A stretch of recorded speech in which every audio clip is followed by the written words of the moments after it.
అందరికీ నమస్తే. తెలంగాణ రాష్ట్రంలో పేరుగాంచినటువంటి యూనివర్సిటీ జేఎన్టీయూ హైదరాబాద్.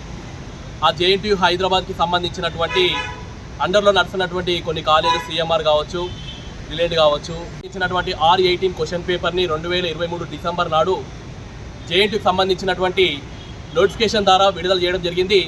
ఎవరికైతే గ్రేస్ మార్క్స్ ఉంటాయో వాటిని పెంచే ప్రయత్నం యూనివర్సిటీ ఆధ్వర్యంలో మేము గెజిట్ పాస్ చేస్తున్నాం.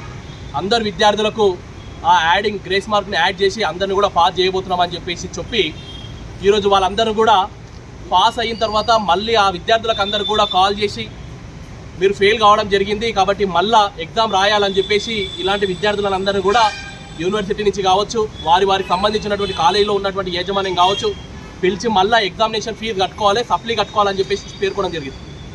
ఈరోజు మేము జేఎన్టీయూని మేము ఒకటి అడుగుతున్నాము. మీరు ఏదైతే మీ యొక్క యూనివర్సిటీ నుంచి ఏదైతే పత్రాన్ని విడుదల చేసిరో ఆ పత్రం విడుదల చేసిన విధంగానే ఇలాంటి విద్యార్థులను 700 మంది దాదాపు విద్యార్థులందరినీ కూడా పాస్ చేయాలని చెప్పేసి మేము కోరుకోవడం జరుగుతుంది. గ్రేస్ మార్కు 30 మార్కులు కావచ్చు, లేకపోతే 23 ఉండొచ్చు. వీటిని అన్నింటిని కూడా వెంబడి అమలు చేయాలి. ఈరోజు యూనివర్సిటీ యొక్క తప్పులు ఏ విధంగా ఉన్నాయంటే మనం అందరం కూడా గమనించాలి. ఏదైతే ఒక విద్యార్థి ఉన్నాడో తను రాసినప్పుడు సప్లీ రాసినప్పుడు ఏదైతే రెగ్యులర్ ఎగ్జామ్ రాసిండో ఆ రెగ్యులర్ ఎగ్జామ్లో నువ్వు ఫెయిల్ కావడం జరిగిందని చెప్పేసి అదే యూనివర్సిటీ వెబ్సైట్లో పెట్టినటువంటి పేపర్ ఇది. అదే విద్యార్థికి మార్కులు యాడ్ చేసి తర్వాత పాస్ చేసినటువంటి వైన్యం ఈరోజు మనం చూస్తున్నాం. ఇదే విద్యార్థికి ఇప్పుడు కాల్ చేసి మీరు ఫెయిల్ కావడం జరిగింది అని చెప్పేసి అడగడం జరుగుతుంది. నేను ఈరోజు ప్రభుత్వాన్ని అడుగుతున్నా, అదేవిధంగా వీసీ గారిని, జేఎన్టీయూ వీసీ గారిని అడుగుతున్నా.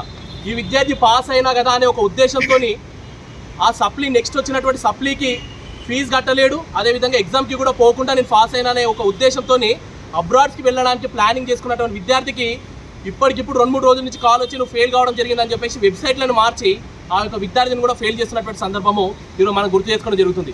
కాబట్టి దీంట్లో ప్రభుత్వం తక్షణమే చొరవ తీసుకోవాలి. అనేక మంది విద్యార్థులు రోడ్డు పాలు కావడానికి అవకాశం ఉన్నది. కాబట్టి వీసీ గారు కావచ్చు, కంట్రోలర్ కావచ్చు, మీరందరూ కూడా ఒక బెంచ్ మీదకి వచ్చి కూర్చొని ఇలాంటి సమస్యలు ఏవైతున్నాయో వాటిని అన్నింటిని కూడా పరిష్కరించే ప్రయత్నం చేయండి.